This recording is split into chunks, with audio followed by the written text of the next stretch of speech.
Hello hello. Alors j'avais envie de vous retrouver aujourd'hui avec un de mes contes préférés. Il s'agit de Cendrillon. Et Cendrillon, j'avais envie de le revisiter, tout simplement.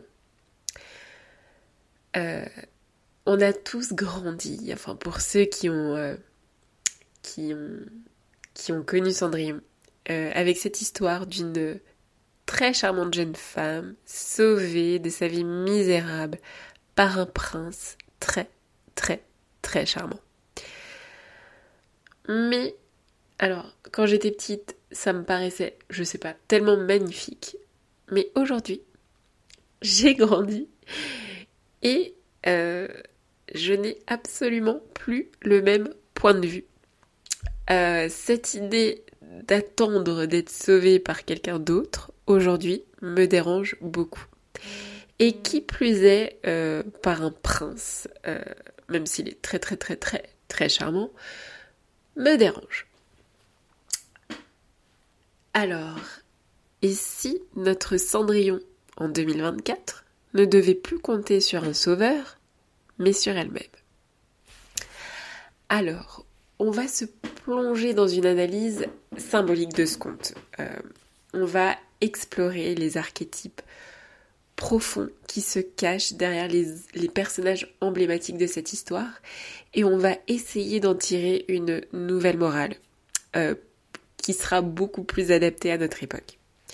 Alors on va commencer par les deux sœurs, Anastasie et Javotte. Ah, elles étaient mais horribles celles-là. Sans oublier la marâtre, la belle-mère. Alors ces trois-là, elles représentent l'ombre. Pour nous, voilà, nos Astasie et Javotte et la marâtre, c'est notre ombre. Elles sont ces parties de nous-mêmes que nous préférons ignorer. Ces blessures ou ces peurs qui nous paralysent. Alors ces deux sœurs-là et cette marâtre, elles maintiennent Cendrillon dans un état de soumission, tout comme nos propres voix intérieures qui viennent critiquer ou qui nous empêchent parfois d'avancer. Jung nous dirait ici qu'il est essentiel de confronter cette ombre pour pouvoir grandir. On va parler d'une scène où la belle-mère, elle enferme intentionnellement Cendrillon dans sa chambre pour l'empêcher de rencontrer le prince.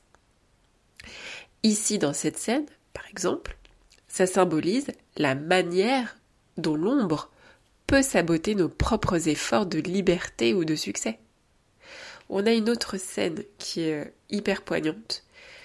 C'est celle où on a les deux sœurs qui déchirent la robe de Cendrillon, qu'elle avait travaillé avec amour et qui plus est appartenait à sa défunte mère. Et elle voulait aller au bal avec. Et ce moment, il symbolise non seulement la cruauté des sœurs, mais aussi la manière dont nos propres peurs et jugements intérieurs peuvent détruire nos espoirs et rêves. C'est un acte de sabotage. Ici, on peut y retrouver cette idée de l'ombre comme un obstacle que l'on s'impose inconsciemment.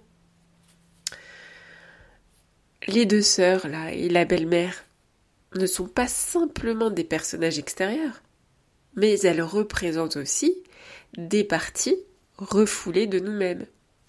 Nos peurs, nos insécurités et nos jalousies.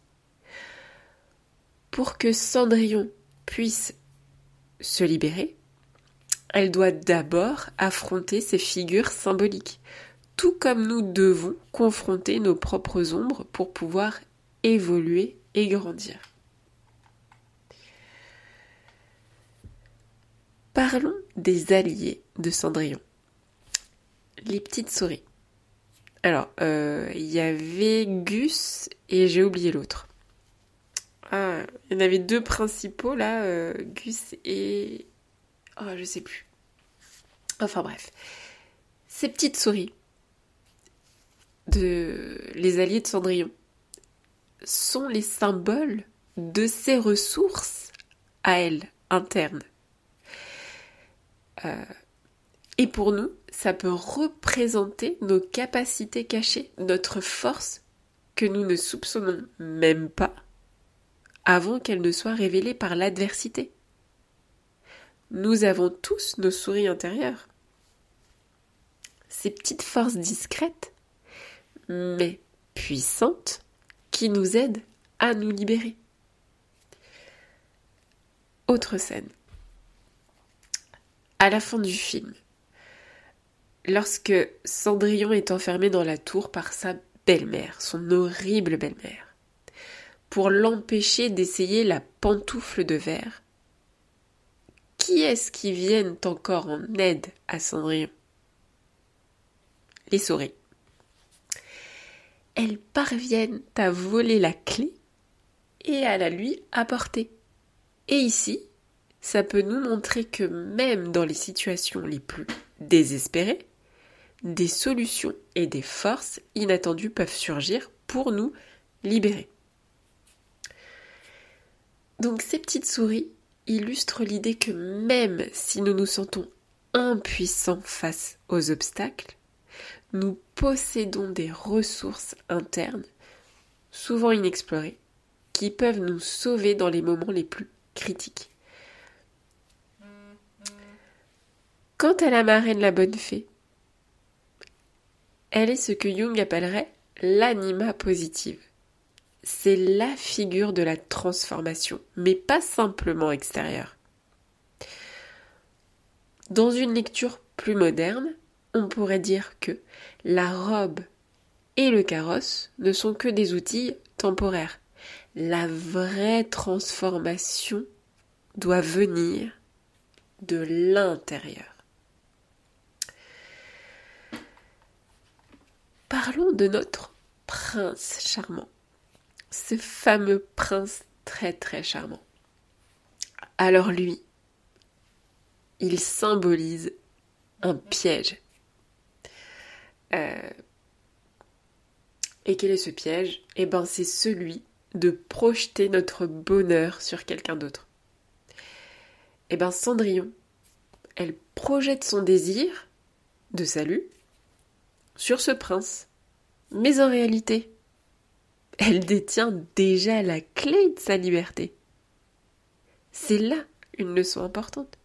La Cendrillon de 2024 doit comprendre que personne ne viendra la sauver.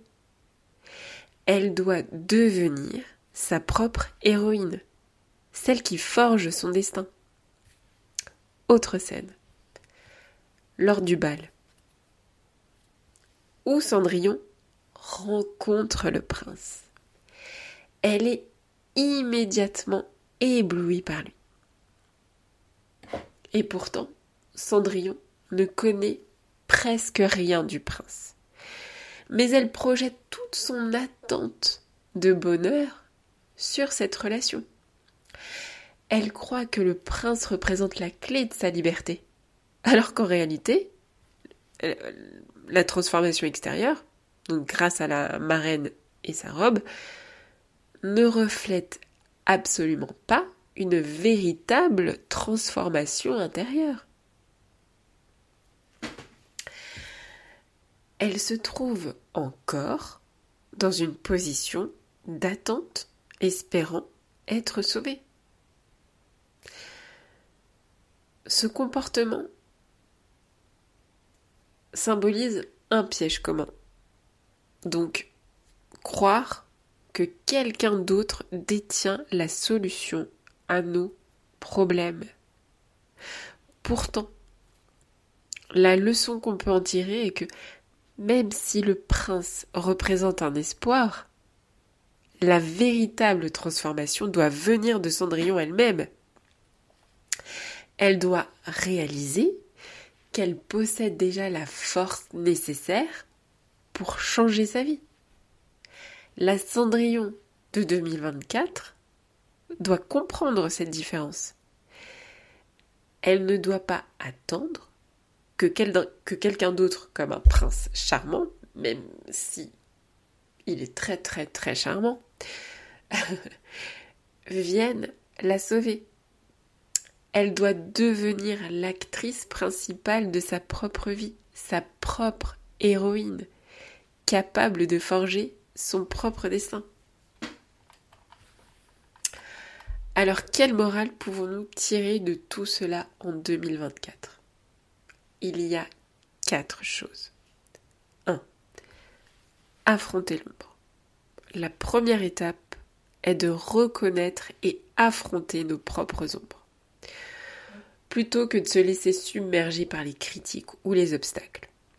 Il faut apprendre à les surmonter. 2. Développer ses ressources. Ensuite, nous devons identifier nos ressources internes, nos talents ou forces que nous avons tendance à négliger. Nous avons tous en nous ce potentiel inexploité. 3. Se transformer de l'intérieur. Au lieu d'attendre une solution extérieure, la vraie transformation se fait de l'intérieur. C'est par la résilience, la confiance en soi et l'amour de soi qu'on se libère. Et 4.